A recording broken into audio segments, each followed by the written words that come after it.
आइए जानते हैं आज की प्रमुख अंतर्राष्ट्रीय खबरों को। उससे पहले एक नजर आज की हेडलाइंस पे। देवेंद्र फडणवीस बने महाराष्ट्र के मुख्यमंत्री, शिंदे पवार ले रहे हैं शपथ। नोएडा में अगले 3 दिन महत्वपूर्ण, धारा 163 लागू, किसी भी प्रदर्शन पर होगी सीधी गिरफ्तारी। बधाई हो, इसरो के बाहुबली PSLV C-59 रॉकेट ने प्रोबा 3 को पृथ्वी की कक्षा में पहुंचाया। हेमंत कैबिनेट विस्तार, JAM, कांग्रेस और RJD के 11 विधायकों ने ली मंत्री पद की शपथ। संभल में लगने जा रहे उपद्रवियों के poster, design final. CCTV footage, sniper dog और साजिश का ताला, ऐसे सुलझी दिल्ली में ट्रिपल मर्डर और बेटे के जुर्म की मिस्ट्री। भागते लोग, हर तरफ तबाही, सीरिया में रूस बमबारी से नहीं रुक रहे विद्रोही। लगातार बढ़ रहे सोने चांदी के दाम, जाने आज क्या है 24 कैरेट गोल्ड का रेट। सऊदी अरब ने पुष्पा 2 से काट दिया 60 करोड़ का सीन, 19 मिनट छोटी कर दी फिल्म। और नागा चैतन्य ने सुविधा दुलीपाला से रचवाई शादी, तो समांथा रुत प्रभु ने शेयर किया क्रिप्टिक पोस्ट। महाराष्ट्र में देवेंद्र फडणवीस की आज ताजपोशी है। महाराष्ट्र में आज यानी 5 दिसंबर को नई महायुति सरकार का शपथ ग्रहण समारोह है। देवेंद्र फडणवीस तीसरी बार महाराष्ट्र के मुख्यमंत्री पद की शपथ लेंगे। महाराष्ट्र में आज शाम 5:30 बजे आजाद मैदान में नई सरकार का शपथ ग्रहण हुआ। एनसीपी चौक अजित पवार डिप्टी CM पद की शपथ लेंगे। हालांकि शिंदे के नाम पर एक बार फिर सस्पेंस हो गया था, मगर अब बीजेपी के संकट मोचन गिरीश महाजन ने कहा एकनाथ शिंदे नाराज नहीं है, वे देवेंद्र फडणवीस के साथ डिप्टी CM पद की शपथ लेंगे। एकनाथ शिंदे शपथ ग्रहण में शामिल होने के लिए आजाद मैदान पहुंच चुके हैं। अजित पवार पहले ही आजाद मैदान कूच कर चुके थे। देवेंद्र फडणवीस को मां ने तिलक लगाया, आरती उतारी और फिर शपथ ग्रहण के लिए भेजा। इसकी तस्वीर सोशल मीडिया में खूब वायरल हो रही है। देवेंद्र फडणवीस के CM पद के शपथ ग्रहण समारोह में PM मोदी समेत 9 केंद्रीय मंत्री शामिल हुए। साथ ही चंद्रबाबू नायडू, नीतीश कुमार और योगी आदित्यनाथ भी शामिल हुए। इतना ही नहीं, 1000 लाडकी बहनें भी इस शपथ ग्रहण समारोह की साक्षी बनी। शपथ ग्रहण समारोह के लिए मुंबई में पूरी तैयारी हो गई। नोएडा जिले में अगले 3 दिन बेहद अहम है। किसान आंदोलन, महापरिनिर्वाण दिवस और जुम्मे की नमाज को लेकर जिला पुलिस प्रशासन ने सुरक्षा के पुख्ता इंतजाम किए हैं। साथ ही ट्रैफिक मैनेजमेंट को लेकर ट्रैफिक पुलिस द्वारा व्यापक तैयारी की गई है और एडवाइजरी जारी की गई है। दरअसल नोएडा में जिले की तीनों प्राधिकरणों के खिलाफ प्रदर्शन कर रहे किसानों को बुधवार देर रात पुलिस ने 0 पॉइंट से गिरफ्तार कर धरना समाप्त करा दिया। किसानों की गिरफ्तारी के बाद उनके बीच आक्रोश देखने को मिला है। आशंका जताई जा रही है कि किसान दोबारा दिल्ली कूच की कोशिश कर सकते हैं। पुलिस ने सभी संभावित स्थानों पर बैरिकेडिंग और चेकिंग अभियान तेज कर दिया है। साथ ही किसान आंदोलन की आड़ में किसी भी अराजकता की संभावना को देखते हुए पुलिस पूरी तरह सतर्क है। पुलिस द्वारा साफ किया गया है कि प्रदर्शन करने पर किसानों को गिरफ्तार किया जाएगा। भारतीय अंतरिक्ष अनुसंधान संगठन इसरो के PSLV C-59 रॉकेट ने गुरुवार को ऐतिहासिक उड़ान भरी। अपनी पीठ पर यूरोपीय अंतरिक्ष एजेंसी के प्रोबा 3 मिशन को लादकर यह शाम 4:04 पर अंतरिक्ष की ओर चल पड़ा। ESA का यह स्पेसक्राफ्ट जैसे ही पृथ्वी की कक्षा में पहुंचा, इसरो का बेंगलोर ऑफिस खुशी से झूम उठा। श्रीहरिकोटा स्थित मिशन कमांडर सेंटर तालियों की गड़गड़ाहट से गूंज उठा। इसरो के अध्यक्ष S सोमनाथ ने लॉन्च में शामिल सभी वैज्ञानिकों को बधाई दी। इसरो ने PSLV C-59 प्रोबा 3 मिशन के सफल लॉन्च की घोषणा की। एक्स पर अपने पोस्ट में इसरो ने बताया कि यूरोपियन स्पेस एजेंसी के सैटेलाइट्स को उनकी तय कक्षा में पहुंचा दिया गया है। झारखंड में हेमंत सोरेन सरकार का कैबिनेट विस्तार हो गया है। उन्होंने तीनों गठबंधन पार्टियों कांग्रेस, RJD, JMM के 11 विधायकों को मंत्रिमंडल में शामिल किया है। उनके शपथ ग्रहण से पहले स्टीफन मरांडी को प्रोटेम स्पीकर के रूप में शपथ दिलाई गई, जिन्होंने बाद में अन्य विधायकों को शपथ दिलाई।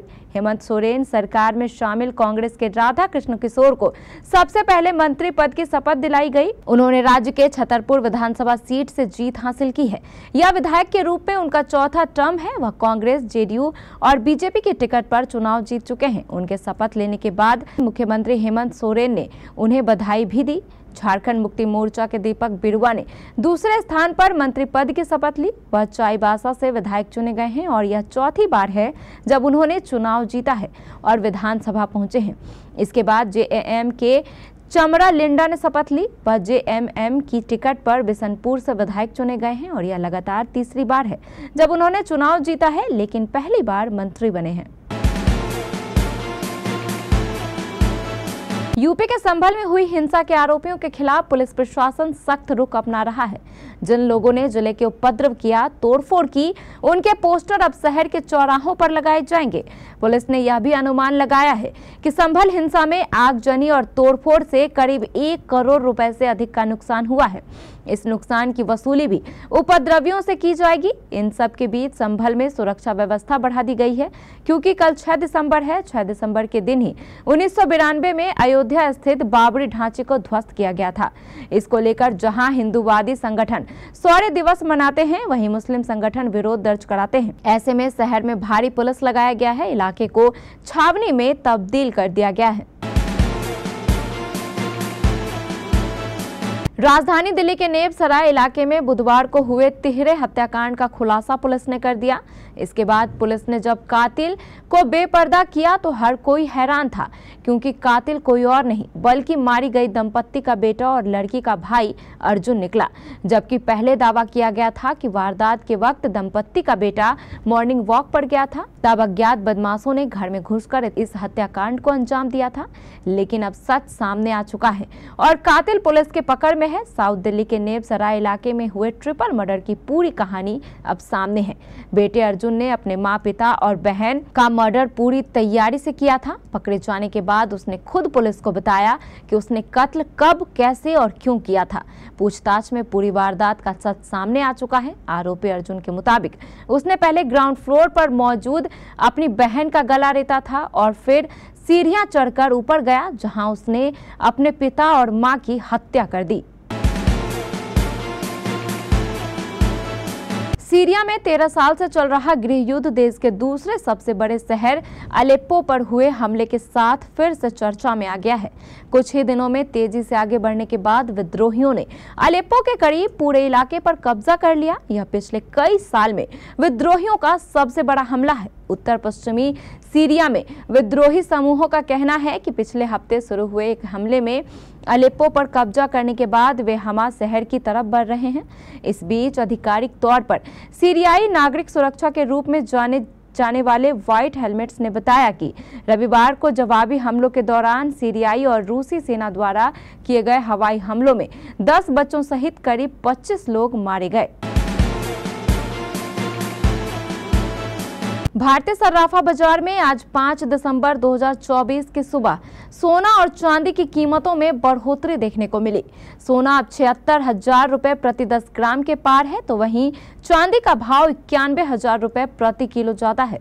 राष्ट्रीय स्तर पर 999 शुद्धता वाले 24 कैरेट 10 ग्राम सोने की कीमत 76,538 रुपए है, जबकि 999 शुद्धता वाली चांदी की कीमत 91,090 रुपए है। India Boolean and jewellers association के मुताबिक बुधवार की शाम को 24 कैरेट का शुद्ध सोना 76,392 रुपए प्रति 10 ग्राम था, जो आज गुरुवार सुबह महंगा होकर 76,538 रुपए पहुंच गया।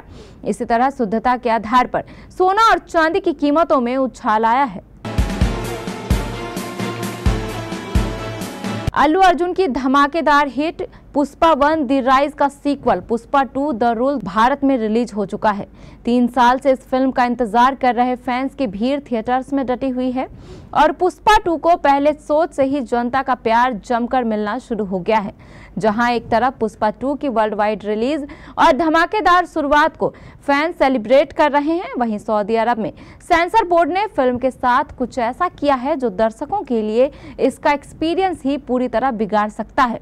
सऊदी अरब के सेंसर बोर्ड ने अल्लू अर्जुन के फिल्म में तगड़ी काट छांट की है और फिल्म से वो सीन भी उड़ा दिया है जिसके लिए मेकर्स ने 60 करोड़ रुपए खर्च किए हैं। पुष्पा 2 की रिलीज दुनिया भर में सेलिब्रेट की जा रही है, मगर सऊदी अरब ने हिंदू देवताओं को दिखाए जाने के लिए फिल्म में खूब काट छांट की है। सऊदी अरब के सेंसर बोर्ड ने पुष्पा 2 एक बहुत महत्वपूर्ण सीक्वेंस गंगम्मा जतारा सीक्वेंस बहुत ज्यादा काट दिया है। मेकर्स ने फिल्म के प्रमोशन के दौरान बार बार ये हाईलाइट किया था कि यह सीक्वेंस उनकी फिल्म की जान है और इसमें अल्लू अर्जुन ने जबरदस्त परफॉर्मेंस दी है।